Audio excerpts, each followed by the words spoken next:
Hello and welcome to this special episode of Well, That Went Well. This is episode 6. It's a brand new episode and it's you got to play ball with this. Right, okay. It's all new. Well, it's not all new. Like I say, we're in exactly the same clothing. That's what as some people week. might not have seen last week. All right. You got to think like the internet, man.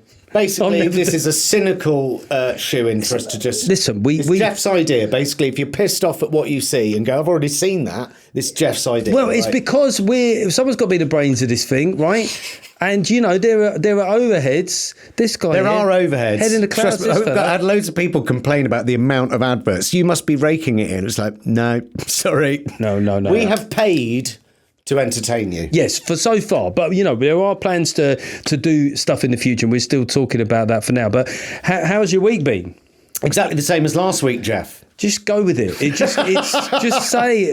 Oh, the same joke as last week. Yeah. Okay. I think it's clear we should get into it now. These are some of the highlights from Series 1 of Well, That Went Well. Hope you enjoy them.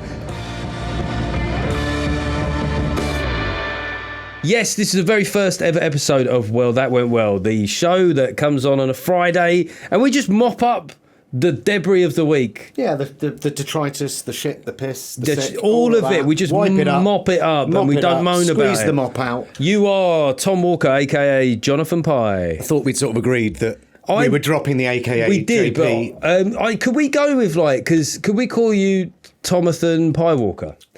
Well, I like the Pie Walker. I thought, yeah. 1 week later. One thing I was pleased to see is the takeoff of Tomathan Pie Walker. Yeah, I was absolutely delighted with that. Thanks for that, Jeff. So what's been happening this week? Have people been using that? I shouldn't be smiling while I'm saying this. You are smiling because just before we recorded, I told you that they were bothering me with that. And look at that grin. Look, from a writing point of view, what you really want is for something to catch the imagination. We all want to be a GIF or a meme. There's been a lot of Tomathan. The Pie Walker's all right, but the Tomathan is starting to grate. What is it about? Please stop using that, and I know that will definitely work. What is it psychologically that bothers you about it? I feel like I said last week, I quite like the separation of Tom and Jonathan, and now I've exposed myself as Tom, and everyone's, I don't know, it just feels like a dig, them using Tomathan. Yeah, to stop calling him Tomathan. Pie Walker. Oh. Before we get to the half-arsed monologue... by the way, mate... Oh, fuck off, you bastards. It wasn't my idea, it was producer Will, but I didn't hate it. Well done, Will. Thank you very much. You're fired. All right, well, let's get on to the comments, because a lot of people were agreeing with me. Okay, so the reason, if you watch the first episode, is there wasn't a comma last week, and Tom was, enraged. A lot of people were in agreement with me. Let's read out some comments. I nearly did not watch due to the lack of that comma, but I'm glad I did. It's a bit, nearly did not watch. The logo reminded me of Gillette. We've got a lot of this. I just think there's a subliminal message there that we are the best a man can get. And it's pretty blokey. Another thing I should say as well is that I used the word lefty and I used the word woke last week. And if people haven't seen us work together before, that's sort of okay between us. You know, you could call me a gammony twat, and Well, because that's what you are. No, that is sort of the point that we might disagree on a few things every day. Yeah, we're meeting in the, like in the First World War, there was that football match in no man's land. Mm-hmm. Me and you, we're kicking a ball about before we return to open hostility. The thing is, if there's one thing I hate more than war, it's football. So I would probably have been down in the trenches going, fuck this. You would have been meeting with a really sensitive German lad and swapping poems. So I thought you were about to say swapping DNA. It's but again, did that happen? That might have happened. That must have happened. That must have happened. In the no man's land football match, a couple of lads who'd been, look, they had plenty of opportunities in the trenches, but everyone's distracted. Trench foot. I don't know why that came to mind. But yeah, there must have been shagging someone with trench foot. Yes. It feels like a charitable act. Yeah, it would be a situation where STDs were the least of your concerns. Oh, Jesus Christ, yeah. Have you been tested? I've got fucking trench foot. Also, it might get you out of the front line. Get you out of the trenches. It might. I've got the clap. Colonel. That's the Blackadder they never wrote, isn't it? We've got him pretty hard here. Finally, this is how much you're all enjoying the show. This is from Backslap88. These episodes are rubbish, pal. I subscribe to Jonathan Pye, the news reporter, not a podcast. This isn't what I'm looking for. I don't watch this shit. The best days are over for Jonathan Pye. So. Isn't it? I mean, it's weird, isn't it? Because you can kind of like put that, because majority are good, but they do, sometimes you go, well, you know. Do you know what I find is weird is when someone, you have that opinion, you've listened to a podcast, you haven't enjoyed it, you're not going to tune in next week, actually you thought it was pretty shit. To wish to expel the calories, go, I'm gonna let them know. It's like when people say like, I thought you were better than that. They always say that, and I'm going, well, I'm not. And also, you're not my parent, so that's the only person or favourite teacher. Your view of what I am or whether or not you disappointed me doesn't matter. But can I tell you something about that guy? He's definitely watching this week. Oh yeah, absolutely. Guaranteed. And he's just heard me talking. He used to yeah. Because he got the reaction. Okay, it is now time for this week's half-assed monologue. Okay, so just to be clear about the half-assed monologue, it's exactly what it says. I have written these with very, like if you was writing for a topical show on telly, you'd edit, you go through a lot of stuff. These are very much the 20 minutes leading up to the show, I wrote these, okay? Yeah. So if people are saying some of them are shit, yes. That is sort of the point. I will give him that. Yeah. I will give him that. Yeah, that's sort of the point. But also if you think they're brilliant, then, you know, that's fine too. So there's 6 jokes, and Tom's job is really he's my only audience here, is to rip them apart, praise them, or take some of the themes in the jokes and extemporise. Yeah, I know that word. Okay, here we go. The half-assed monologue. Harry Kane was delighted with his brace of goals, and after the match, he told waiting reporters, Burnham also pledged to let regional mayors keep more of their local income tax, which in a place like Sunderland could raise as much as £400. It's because they've got no jobs. Yeah, it's good. It's solid. Prince Harry lost his lawsuit against the Mail. The sad thing is he can't even be consoled by his dad because he doesn't know who he is. It's half. What you're essentially doing with that joke is you are calling Queen of Hearts Princess Diana a whore. No. Slag? No, in a bad marriage and needing understanding, actually. And dick. And Argentina knocked England out of the World Cup and their players unveiled a banner staking a claim to the Falklands. In fairness, it was a more effective claim to the territory than their ground assault in 1982. That's probably the most jingoistic right-wing joke I've done on the show so far. That's the sort of joke I'd expect to come from you before I got to know you. That's such a specific criticism. You know what I mean? Wow, I felt like my mum. My favourite teacher just came into the room. Starmer is also preparing to give his last PMQs, where Kemi Badenoch will bid him a fond farewell. Of course she won't. She seems like the kind of person that watches Jurassic Park just to cheer on the velociraptors. The summer heatwave continues. There are parts of the West Country where it's been weeks since they've seen rain, or a decent 5G signal, or more than 3 surnames. You liked it, and it's such an old principle for a joke. It's literally. But the oldies are the best. They're all shagging themselves. You hated yourself for liking it. That's what's weird is, you know, I am a West Country boy, so you could have gone with Norfolk, and I might have found it funnier because actually that was quite insulting. It was nothing more than a "give me 6" joke, and your sister's your cousin. I did that, and I got a laugh out of him. Nice. How did you know my sister was my cousin? Because you're from the West Country. Or there's been speculation about who will be Andy Burnham's Chancellor. It needs to be somebody prudent with a firm understanding of economics and fiscal restraint, which rules out any left-wing person, alive or dead. There you go.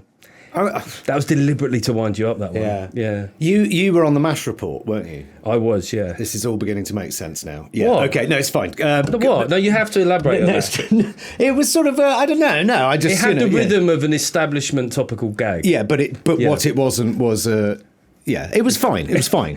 Carry on. But I quite this is brutal. You look really hurt then when I brought up the MASH report. I'm really sorry. That's fine. That's fine. I mean, you know, we TV studio, 400 people, a cupboard. But, you know, it's going well. But I quite liked getting... That was funny. Yeah, see? The live-action remake of Moana failed to clear $100 million in its opening weekend. Yeah, no one wants to see a live-action remake of a film which was only out a couple of weeks ago. The only worst creative decision would be to make a Pixar version of Oppenheimer.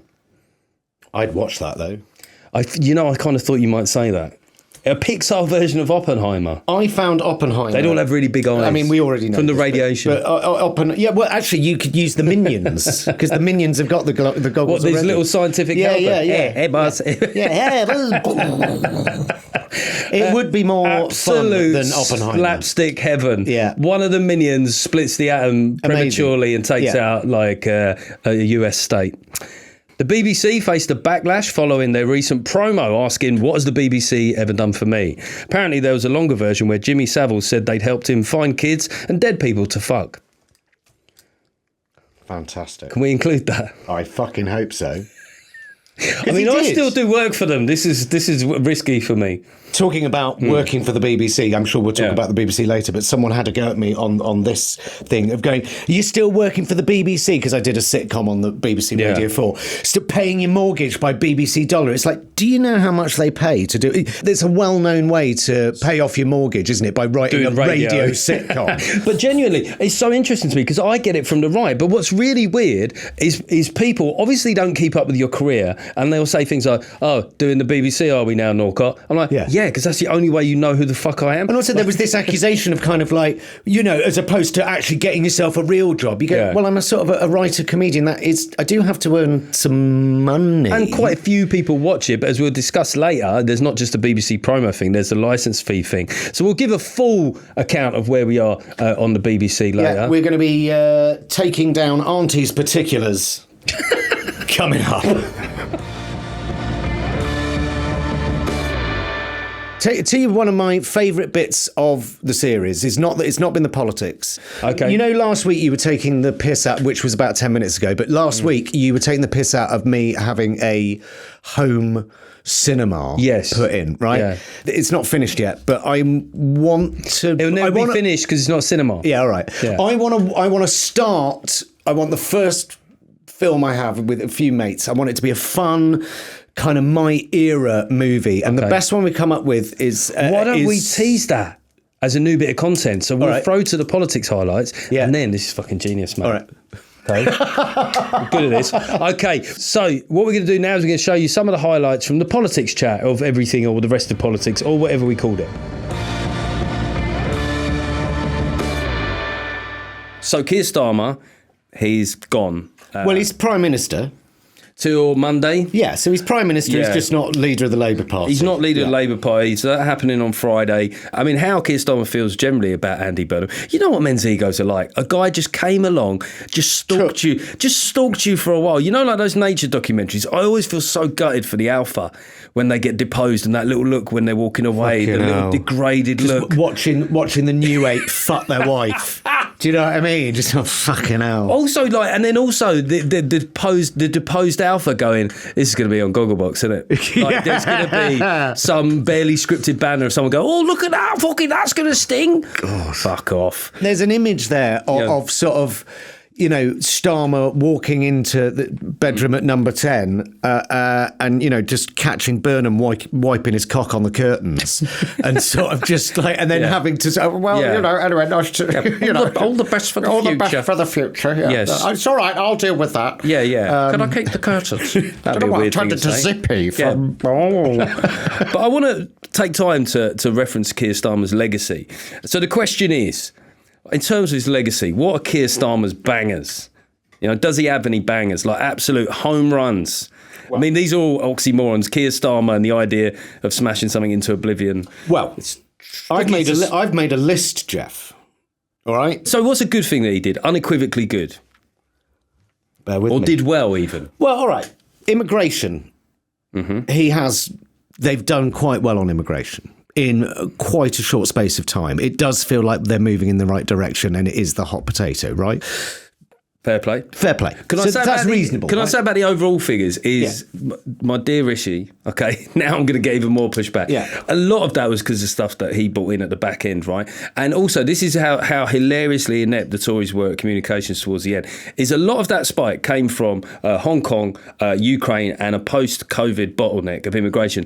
The fact that the Tories weren't able to make that argument just sort of suggests how exhausted they were in their late stage. But anyway, I just thought I'd go in with the juicy immigration shit, because I know all your fans fans are all sort of, Yeah, there's two of them in the comments right now. Absolutely confounded. British Steel protected, Hereditary Peers Act. I don't know what you think about that, but that is a promise.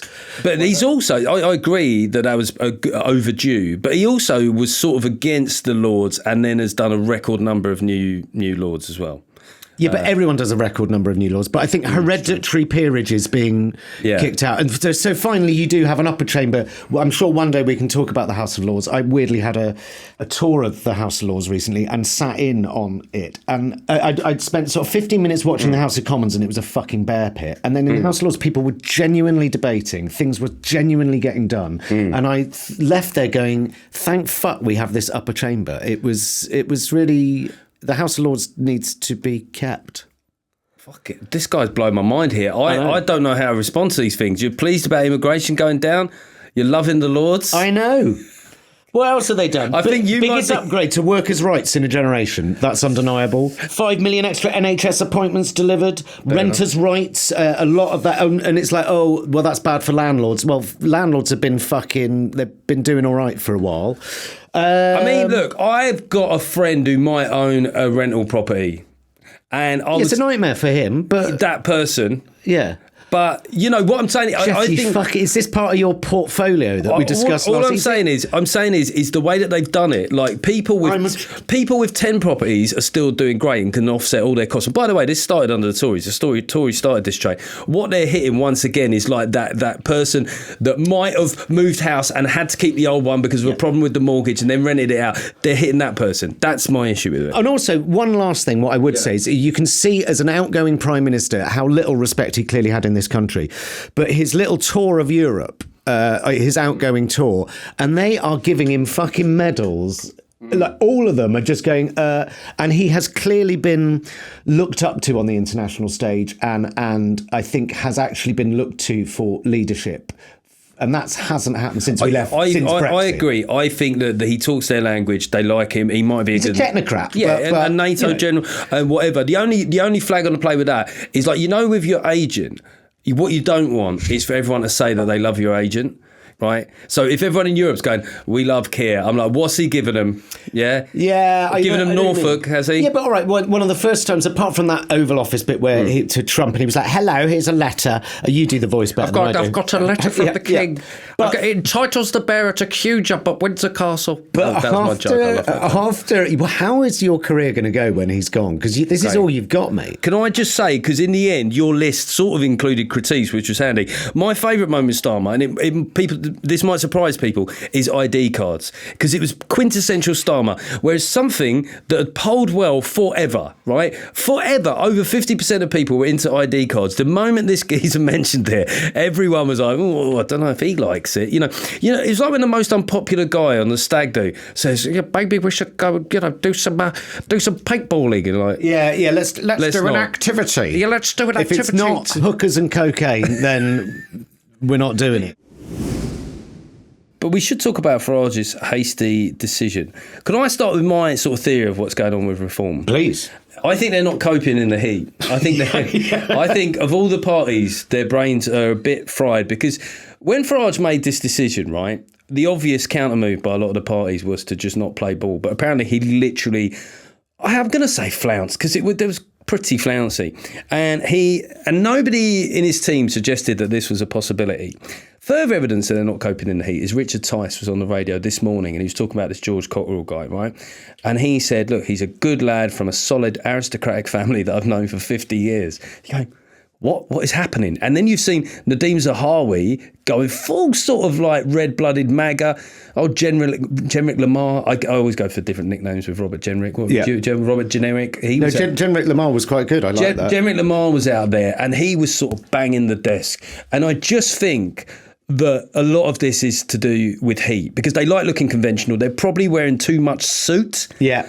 They need to get one of those cheap aircon units. Yeah. What do you think is going on with Farage? I think he sort of fucked it. He admitted yesterday that it did not occur to him that people were not going to turn up, which is pretty ridiculous. He's generally, I fucking hate the man, and I think he's a snake oil salesman, and I think he has nothing of value to give this country that he pretends to love, but that he doesn't. But he is a smart fucking political operator, right? And he's managed to achieve a lot, good or bad, in this country from quite a way back. He's like been throwing grenades for about 20 years, hasn't he? He's been pissing into the tent for a long time. Yeah, he has. Yeah. Now I think that's a really good point, is that now they are successful. Now he has made himself heir apparent to number 10. The idea that he might get some scrutiny is absolutely appalling to him. But it's like all of them have looked so fucking ridiculous.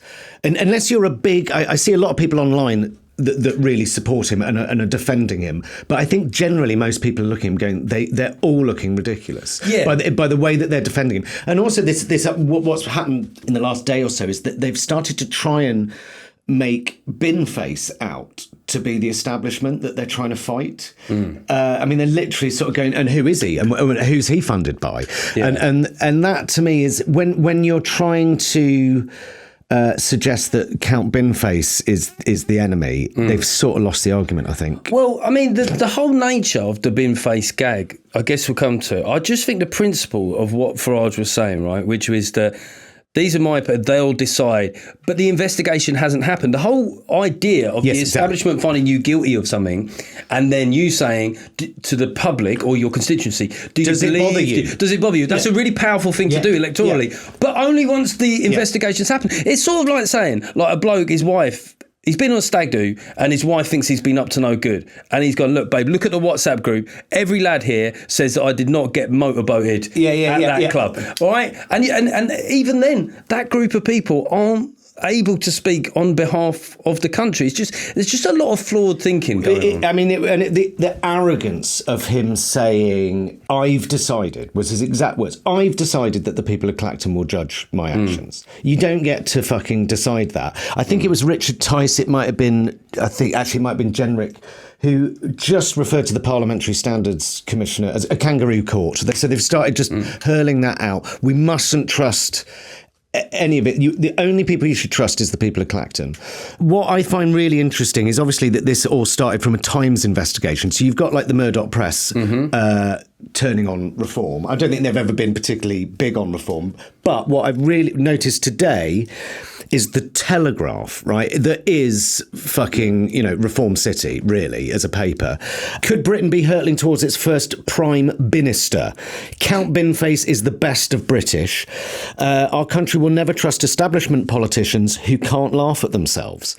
And that's from a Telegraph article this morning. You go, fucking hell, if the Telegraph is going, Nige, mate, this is you're looking ridiculous. I think we may have... whilst we're joking about how sort of amusing it is, and both on both sides of the centre, left and right, we're both looking at him going, he looks fucking ridiculous. He does. But I think it might actually shift politics in this country, oddly, quite fundamentally over the next 2 or 3 months. Yeah, maybe it's the end point of a cycle of our politics. But as we say, it's quite early days with Andy Burnham. But the other side of that is we shouldn't get carried away. But equally, some of the right-wing press have been keen to find an angle on this guy that's hard to lay a glove on. And you saw a couple of headlines, which I think we'll see now, which are about them questioning him on immigration. So what was it that irked you about this? It was just the direct accusation to... Andy had said something the other day saying our policy... Andy. There we go. But if you call him Boris, apparently that's not helpful. Yeah, exactly. Yeah. It didn't irk me about it. I just thought it was interesting that you go, right, they've got their guns out for Andy, but Andy had basically said our immigration policy is working. I think what he really means is it's beginning to work. And actually the stats do bear that out, right? That there have been quite significant improvements in the last 2 years. The year to date, the legal crossings are down 44%. Yeah. Legal migration has come down a lot over the last few years. That's true. Yeah. So because yesterday, and it always happens in the summer, was, a really rather big day for boat crossings. Probably the same today, probably the same for the next couple of weeks. But I think it was 1,000 people or something, maybe. It might have been. Summer holidays. Summer holidays. They're just coming for a holiday. But it was that direct accusation at Andy that this is Andy's sort of problem. It's like they call it Labour's migrant crisis. Labour's migrant crisis. And it's little phrases like that.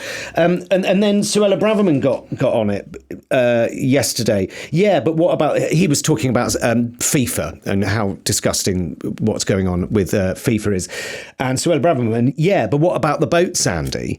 And it's all sort of fired at him as if it's his problem. And what Suella Braverman fails to mention is that she was Home Secretary when it really, really exploded. Yeah, I mean, some of the funniest community notes on X are all Suella Braverman. Yeah. Probably like the top 10, 7 of them are, that was you. That was you that was. And a little bit of Jen Lamar. Yeah. I think that it's interesting when this issue is, but it's still, there is something in the future for him to grapple with, because there are still a lot of people on the left and among his own back benches that really don't know how to develop an argument on this. Because on the one hand, there's a public which have repeatedly voted for parties or Brexit or policies or certainly platforms which suggested lowering both legal and illegal immigration, right? So that's been voted for repeatedly. So what you've either got to do is you've got to deliver on that, right?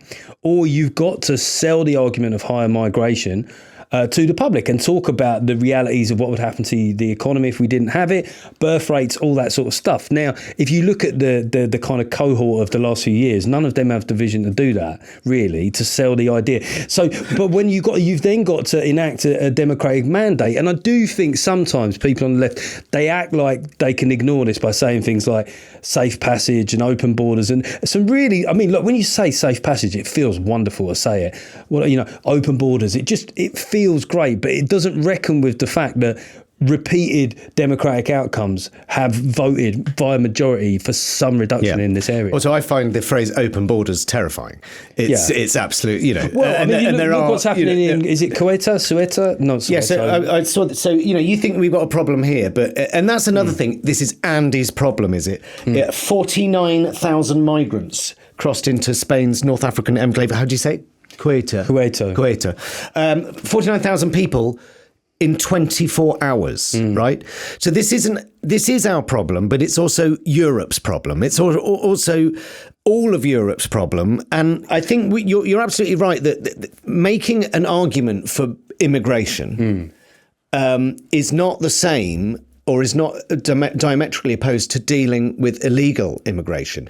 I think you can't win that argument about the benefits of migration until you must be seen to seriously tackle illegal immigration, which is tackling the boats. And I know a lot of people's arguments would be, but these are asylum seekers, and actually what's happened in this country is we've taken away loads of ways of people to enter the country legally, so they kind of have to do it illegally. A lot of people will disagree with me on that, but that is kind of pretty much the case. I think you can only, like I say, you can only win the argument about legal migration if you are serious about tackling, and really serious about tackling illegal immigration. But by virtue of that, what you also have to do is you have to invest in our immigration service, and you need to get rid of that backlog, and so that people aren't in fucking hotels. You just made a really good argument there. Oh shit. Andy Burnham kissed the fat finger of the king. Oh yeah, the fat finger. Who knows? Suck the royal sausage. Suck the royal sausage. And he was anointed as the Prime Minister of the North and of Britain. He united the 5 kingdoms on the Iron Throne, or whatever the fuck he did. But England, Northern Ireland, Scotland, Wales, Falklands, and the Falklands, Gibraltar, and he became that. And it's fair to say that there's been a general sense of a good vibe surrounding his first week, which kind of climaxed in this, which he said outside Number 10. That work starts now. I will soon go through that door behind me and issue my first instruction to end rough sleeping in our country. So that was the moment, which obviously gave a lot of people hope. But my first thought, and this is the big burning political question of the week, has Andy Burnham given you a semi yet? Yeah, I'd say a couple of lazy lob-ons. An definitely, ideological an ideological lob-on. What I would say about that clip there is I watched it, and obviously he's there without notes, and he's a lot more presentable and a lot more charismatic. We'll get onto his incessant fucking Instagram posts shortly. One of my main themes, I suppose, of the Starmer premiership, of my writing and Jonathan Pye, was kind of, what is your moral mission? Right? I mean, it was sort of a phrase that, because they never really promised anything, Starmerism, right? If you read their last manifesto, it was about as inspiring as when you forget your telephone when you go for a shit, so you end up having to read the back of a bleach bottle, right? It was that kind of level of inspiration.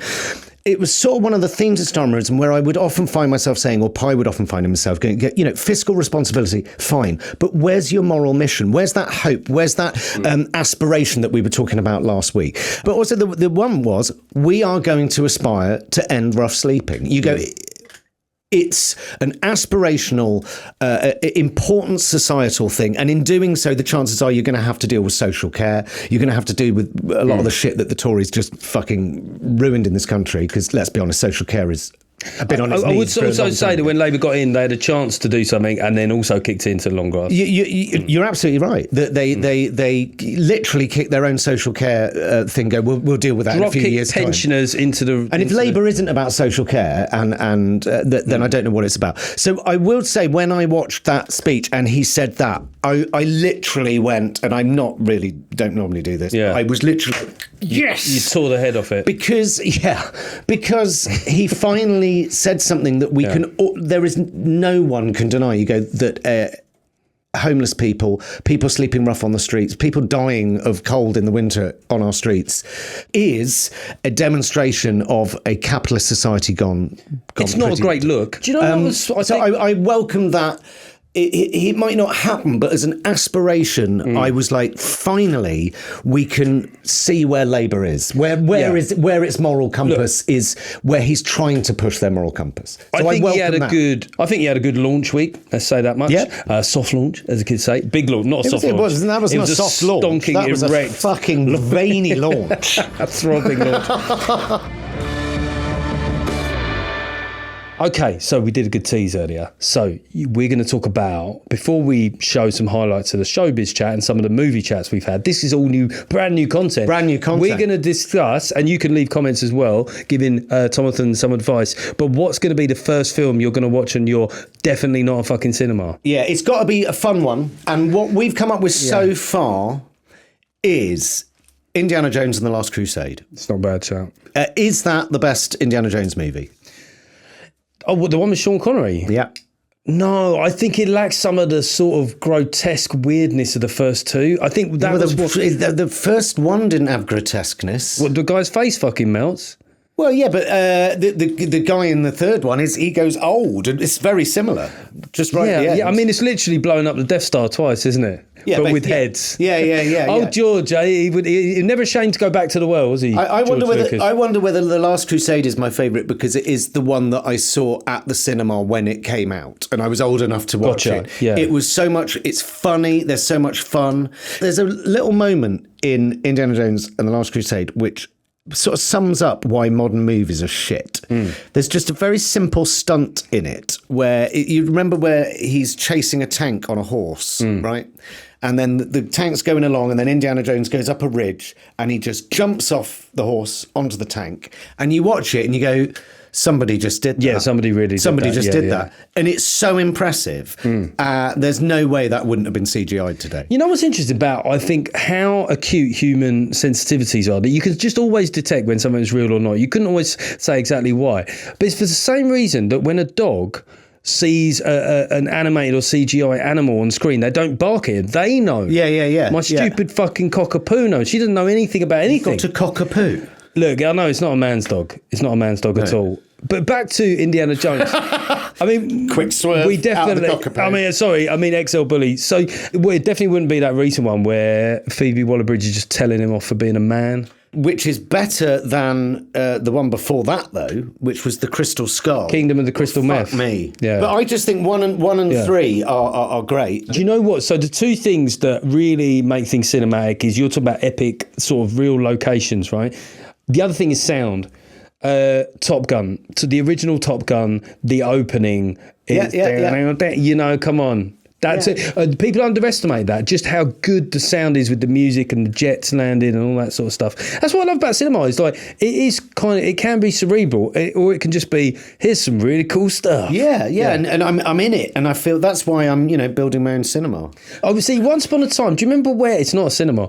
Do you remember when, like, with the Lord of the Rings films were out? Where at the time it was so cutting edge, and we thought this is great. The aesthetic of those films, for some reason, hasn't survived as feeling especially cinematic. No, I know exactly what you mean. It's almost sort of too weirdly sharp, and greeny black. Everything's greeny black, and it's weird if you look at the Matrix, right? Every iteration of the Matrix, they color grade it differently.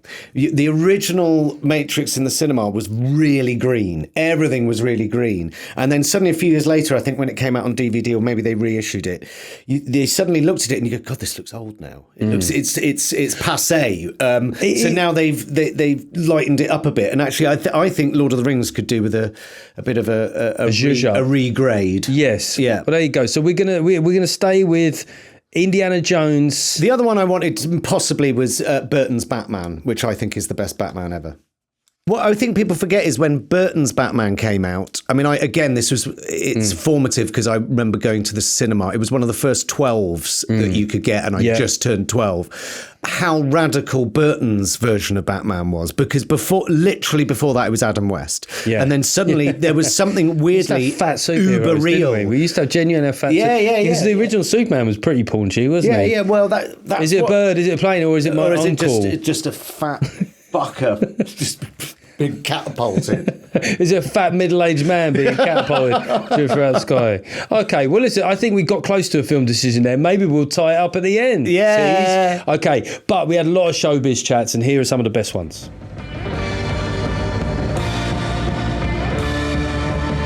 So a lot of people have been aware, during the World Cup final, the BBC did a big launch of their What Has the BBC Ever Done For Me campaign. It made a big splash, and here's a little bit of it you can see now. Sure, it's great if you're a fan of Ian Beale. So I would just say first up, right? So I'm of the right. You might expect me to bash the BBC. I want to hear what you think about the BBC first. I just think if you're saying the BBC is still great, don't start in the Queen Vic with a programme that used to get 19 million that now gets 2.5, and don't start with Ian fucking Beale. Ian Beale, the best of the BBC. Here's Adam Woodyard. No offence to Adam Woody. Well, some. Yeah. Why the hell are they starting in Albert Square? Well, surely you start with the Traitors or Strictly or something. Well, I'll tell you why they filmed it in Albert Square is because they own the Albert Square lot, and therefore we can just shoot this on a Sunday, nice and cheap. Yeah. Otherwise, they'd have had to actually pay for. So that's why it's like whenever they do a Children in Need dance, it's always in fucking Albert Square. Why? Because it's free. I just don't get it. It's not that. It's like, let's get Hugh Edwards in the background. I'm not saying that Ian Beale and Hugh Edwards are the same. I think that would have been a bold move. That would have been a big shout, wouldn't it? It's just Hugh Edwards and Mr. Blobby in the background. Scott Mills, like just the whole gang, Greg Wallace. Yeah. I think I don't gang. The whole the worst. Getting the older HR gang back together.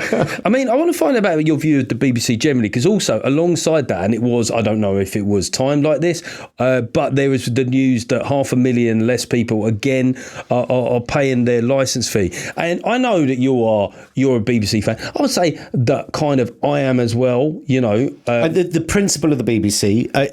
This does not mean that I condone every mistake they make. The BBC, it fucks up all the time. It fucks up all the time. But what I do think a lot of people forget is, of all the broadcasters on the planet, the BBC is the most accountable on the planet. They are accountable to the taxpayer. That's not to say that they don't fuck up, and it's not to say they don't sometimes cover up their mistakes, and it's not to say that they haven't in the past occasionally sort of, helped a paedophile or two I mean, I did do a joke about that earlier. I mean, they weren't like suggesting hookups, but certainly historically it was an open secret. There have been serious issues in the past, and probably in the present, and possibly in the future, with elements of the BBC culture. However, I suppose for me, I'm a centre left, right? And I think the BBC is this weird thing where it's sort of an old school small c and big C conservative thing, because it is a British institution, and conservatism is about conserving those British institutions. But it's also this sort of left-wing ideal that it is oddly a socialist. It's a state broadcaster. I mean, like, don't get me wrong. No. It isn't. It isn't a state-run broadcaster. I think people make this mistake. It's essentially a publicly owned. And this isn't also to say, Tom, I'm right wing. Don't come here with your facts. With my facts and stuff, you know. I mean, look, I just think that we are massively privileged in this country to have the BBC. And also, what I like about the advert is that it demonstrates what the BBC does generally, rather than I don't like anything on the BBC. You go, well, it's that socialist ideal, really, where you pay into something whether you use it or not. I do get it. And look, I once sat, and people might be shocked, surprised, I sat on the BBC diversity panel. People need time to process that. Yeah. I remember on the day that I was on that panel, so I was there representing working class viewpoint. But what I realised, having sat in on that meeting with like Tim Davie and like big, like high ranking people, one of the problems they have is that the top people get the idea that you need to have like diversity of opinion. What I do think the problem it suffers from is, like, as a workplace, is those people get the need for diversity of viewpoints. Once you get down to, like, I would say the cliche, a blue-haired producer who's only in it. There are a few of them. Yeah, so once you get that, you know, the kind of ones that are fucking microwave in there. I'm just trying to. What's the current, like, stereotypical food for, like, progressives? I think it's still tofu. It's microwaving their fucking tofu, churning out, you know, Doctor Who or whatever. But it is a strange place in a way when you actually go there for a meeting. It's not a nice place to work. It's so quiet. No one's bullying anyone, for a laugh. I don't think it was always thus. I imagine even 10, 15, 20 years ago, Broadcasting House would have felt thriving. There's actually a sadness to it. It's very quiet. It really feels like, and what's really fucking annoying about that place is if you do go there for a meeting every now and then, they don't have meeting rooms. They have glass booths. Pods where you have a meeting pod where everyone can see what you're doing. It's the least conducive place for sort of artistic temperament. In fairness to the BBC, given their history, with some of the blokes you that need work glass. You need the glass pod. Yeah. Let's talk a bit about the Odyssey. I think this is a bigger risk for you. I know what you're about to say. I think this is a bigger risk. No. You don't know what I'm about to say. I think your fans won't like this. I saw the trailers today because I don't normally like watching trailers of films that I know I'm probably going to go and see. I'm going to go and see this because it's sort of the film of the whatever. The discussion that we were having about colourblind casting aside, the trailer looks stunning. It looks absolutely stunning. Now, it looks fucking great because Christopher Nolan has a wonderful cinematographer, and Christopher Nolan, I believe, is a great movie technician.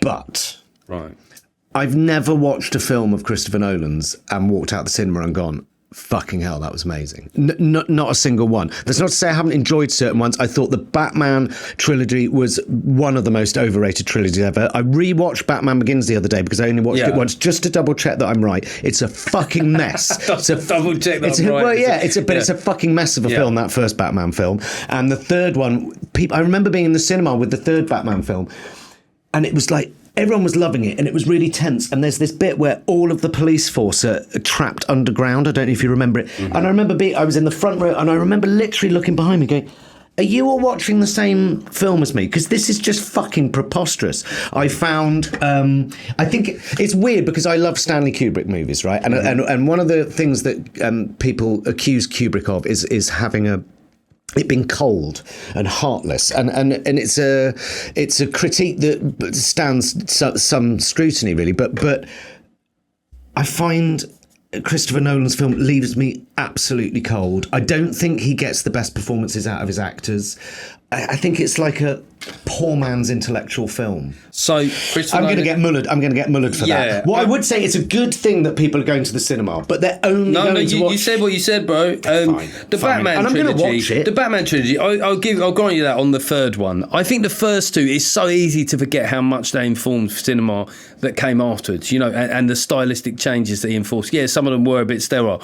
I really wanted to fully disagree with you on this, but then I thought about some of his films, right? And I loved all of them at the cinema, right? I loved Interstellar. Did I love it? I don't know. I was very excited to see it. It's enjoyable. I really liked... What's the dreamy one? Where Inception. Now, yeah. Inception, I think that's... Actually, I did enjoy Dunkirk. That one, I really enjoyed it, and it felt like a normal blockbuster. What I couldn't understand is everyone I spoke to go, it's really complicated. It'll fuck with your... It messes with your mind. And I remember watching it going, oh, well, he's in a dream. I was in a dream of a dream now. Yeah. Some of it's it like was really, it really was not that complicated. Here's the thing. I have never... Some of his recent big films, including Dunkirk, actually, which I've loved, I've never sought to rewatch them. Right? Yeah, I know what you mean. And that is, maybe that just says he is a master of cinema, like he's an auteur, but I've never thought about rewatching them. And I was thinking sometimes in the case of Inception, it's because it's got this little twist in it.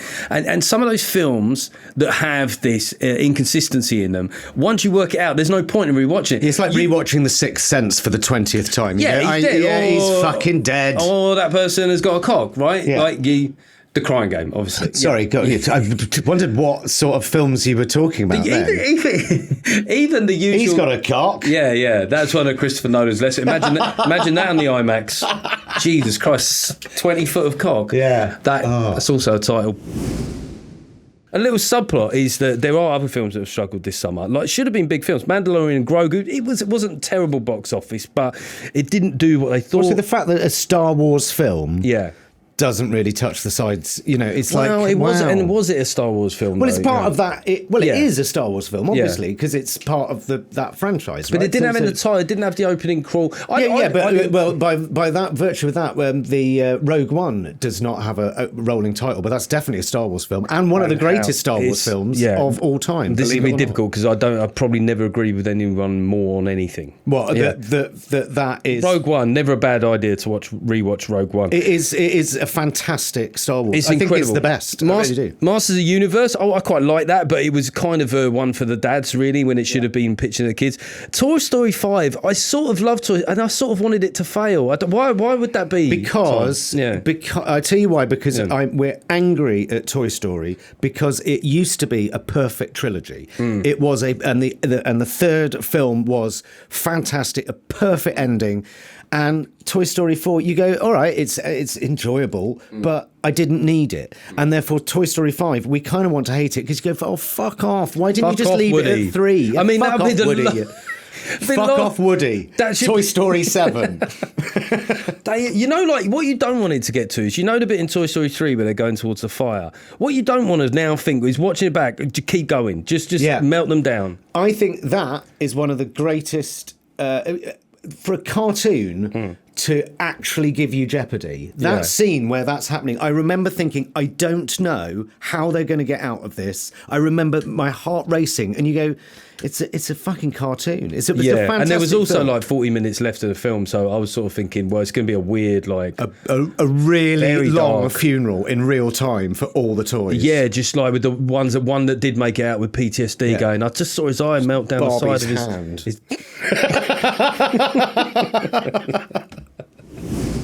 So we could really, I suppose, football, comes into showbiz here. We could talk about the World Cup, about England's. Yeah. Everyone said England's painful, distraught defeat. I was resigned. The question I always got is obviously Wonderwall had a revival this summer. Yeah. And if you could, last summer. Was it? Oh yeah, I forgot about last summer. But specifically that song this summer. How has that become the song of the summer? I mean, if you'd have offered odds, and I don't know who offers odds on these things, there's probably some crypto wanker that does, but that Wonderwall would become the song of the summer through football. Let's reflect on how unlikely that would have been. Well, I think because last year Oasis have had their renaissance, right? So there's now not just our generation, but there's the young generation that know that song. It is like every fucking Oasis song, a bit sing-alongable, right? I wonder if just in one of the stadiums someone started singing it, and then everyone picked up on it, and you go, well, that's it now. That is the football They might chant. have played it through the PA. I think they might have done that as well. Yeah. So do you think it was from like really stereotyping English people, where they were just going, "What do they like? Chips? We can't play chips. Let's play Wonderwall." Yeah, but stereotypes are stereotypes for a reason, aren't they? And particularly that football laddie culture. Oh yeah. They should be my sort of band, right? I love that 90s guitar band thing. I don't think I've ever put Oasis on. I don't think I've ever put it on. I had right? the albums. I went to Nebworth. I probably feel relatively similar to you. I do think that it opens a gate potentially into an interesting discussion here. Is that the 90s nostalgia is so high at the moment? Do we need to be honest with young people about which bits of the 90s were crap? Because this idea, like that kind of 6 months of optimism that we experience, makes up for the fact that the recession at the beginning of the 90s was brutal. The food was shit. The booze was shit. The fashion was shit. There was still a lot of violence. I was more scared to walk around London then than I am now. Yeah. Like London was so violent. I used to have to walk through one council estate. It was a lot rougher, yeah. Yeah. Like, so can we just, if there's any young people watching, just don't believe all of the hype, right? There's something nice about a retrospect. I remember growing up in the 80s and thinking most of the stuff on, and I was never really into music as a young person, but that most of the music on Top of the Pops was a bit shit. And it's really nice looking back 30 years later. My relationship with music has changed quite dramatically in the last 12 months because I've got a decent record player, right? Yeah. So I'm starting to get a record collection together like everyone my age does. Yeah. But it means I've started listening to albums rather than songs, and I started to really get into some bands. But there's something nice about me now going through the 80s and going, my sister's really good at recommending stuff to me, and you go, oh my god, this is a banger, and through all the shit this album's a great one. And I think if you look back at the 90s, I find it actually quite amazing that people don't look back on Oasis and sort of go, oh, they weren't as good as I thought they were. And there are so many bands of that era that I think are so much better and should have stood the test of time. There was good music around, but if you look at the charts during that period, for every Oasis there was a wannabe, right? For every kind of Ocean Colour, they're a terrible example, but there was like a Barbie girl. You know, there was still a lot of poppy shit in the charts there. Now, if you look at the music that becomes popular now, maybe it's a bit sterile, but mostly it's quite credible and well produced. But a lot of it does sound the fucking same, and it's all solo artists. There's very few bands that are making the top 10. Can we just finish this conversation with what would think of 2 or 3 bands if you were to talk to the younger generation from that Oasis era that you would recommend over Oasis? Audio Web had one amazing album. Okay, who's it? I really like Dodgy. Dodgy were quite good. They had a little bit of fun about it, and Stone Roses, obviously. My sister bought me the Stone Roses album, but this Stone Roses album I'm listening to is like a classic. The Verve, Richard Ashcroft is an incredible band, and that album Urban Hymns still stands up. I love it. We are serving up absolute spank bank material for the centrist dads at the moment. We're just sitting there going, what Verve, bloody great. But also, I think if it's a Manchester thing, the Happy Mondays is such a boogie. I mean, you're not listening. Such a boogie, such a fucking dad, kill me. So we've sat here. Such a boogie. Sorry, we've sat here and said that all music sounds the same. I'm so angry at myself. No. So you said, and I quote, all music sounds the same these days. You more or less said that. You did say that, and then you've also gone that they were a bit of a boogie, weren't they? I think if I was you, I want this to be in the final edit, but I'd get your lawyers on this. This should never go out for you. It's over for you. Can I say one of our favourite moments of the whole series was Toy Story 5 chat? The cynicism of our discussion about Toy Story 3, it gave me life, that kind of contrarianism to say, and I stand by it, that they should have all died in that fiery pit. I stand by it. But my son saw Barbie's that. Barbie's hand. My son saw that. Yeah. He sort of thought it was funny too, and he's 10. Well, he saw us talk about it. Yeah, at first I was a bit worried because it's a bit nihilistic, but he was like, males on some level, we all want to watch. Also, I think another surprise for me was you bringing up Mary Poppins before I did. That was quite. Should we talk about how much we had to edit out of that because we were perving out? Yeah, it would have been worse for you. Definitely. Because they would expect it from me. When I saw the first cut of that episode, I rang Will and was like, mate, we can't go down the... There was a career. It was Was it Vic and Bob on shooting Mary stars? Poppins shooting something. See, you did it again. Yeah, well, he is Batman now. He's really not though. Something's with. I'm about to talk about men's bodies. What's this? I don't know. When did this happen? Who knows? You. Well, that's actually an old Shakespearean word. That's all grammatically correct if we were in 400 AD. Chaucer was after that. Arseholes. Now, this really is the end of series 1 of Well, That Went Well. And even though we sort of ended it last week, didn't we, really? Yeah. If anybody is still watching this episode... Let's have a look at the retention rate on this one. yeah. I think, but we got final decision we need on the Indiana Jones. You're going to go with the one with his dad. I think I'm sticking to Indy and his dad. It's your big telly, in fairness. It's it's definitely not a cinema room. Okay, do stay subscribed to this because we will be back. Stay subscribed. You've now put it in their head that they can unsubscribe. Knobhead. Exactly. Stick with us. No, it's all getting a bit needy, isn't it? You do it then. I've lost confidence. Look, thank you so much for sticking with us for the past 6 weeks, kind of 5 weeks.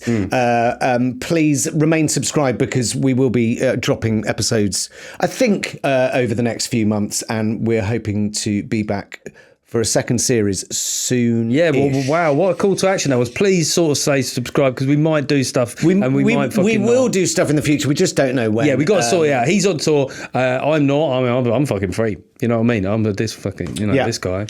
But I am on tour, jonathanpye.com. Yes, and I'll be there at Edinburgh Fringe from the 24th of August. By the way, from both of our shows, if you do catch us, do come and say hello and say what could they say as a little code word? Don't invite them to the stage door, Jeff. I'm getting an Uber exec to the nearest helipad. What's been a little catchphase of just come up to us and go, well, that went well. There you go. Yeah, I'll look forward. As long as you don't call me fucking Tomathan, I don't mind. Listen, thanks for watching and listening. And I really mean this. Well, that went well. That's the best we've ever done. That is the best we've ever done.